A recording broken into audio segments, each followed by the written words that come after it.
A South Carolina mental hospital, a fixture of the state's history, and now it's having its moment on the big screen. Every other person that we talked to across the state had a family member there, had a story about Bull Street. The filmmaker was inspired by her own great-grandmother who was sent to the asylum, impacting generations to come. Channel 9's Amelia White spoke to that filmmaker today ahead of the premiere. As a kid growing up, if you were in the house cutting up or you're doing something bad, your parents say, keep on, I'm gonna send you to Bull Street. It was a common threat to children across the Palmetto State. Act right, or you'll end up here at the South Carolina Lunatic Asylum. Founded in the early 1800s, the facility sat on Columbia's Bull Street and served South Carolinians with mental illness. At the time, it was only the second mental health facility in the country. And during its nearly 200 years of existence, it gained a chilling history. Every other person that we talked to across the state had a family member there, had a story about Bull Street. Including Lynn Dow herself, the writer and director of the film Bull Street.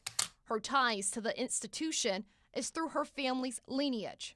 My great-great-grandmother, actually, the story goes that she had a fight with her, she had a disagreement with the sheriff in the town, and they hauled her off to Bull Street. Her great-great-grandmother's story is what inspired her to tell the story of how the asylum at the South Carolina State Hospital contributed to the loss of generational wealth. My great-great-grandmother died on Bull Street, and she also, I found out when she was committed there, she lost her land. When my family would return to visit, we had no place to go. Dow says the story of Bull Street is layered with different messages, including one surrounding mental illness. There's a mental crisis in America today that's leading to homelessness.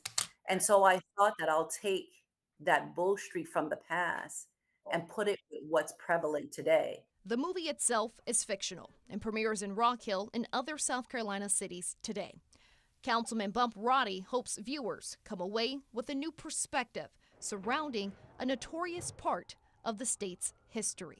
To shed more light on things such as mental illness and the transition that we've made from the stigma that's been put on mental illness. In Rock Hill, Amelia White, Channel 9 Eyewitness News. Well, a decade ago, the city of Columbia started redeveloping the land the hospital is on. Part of the building was turned into an apartment building. The movie Bull Street will premiere in Rock Hill today at the Regal Manchester Theater.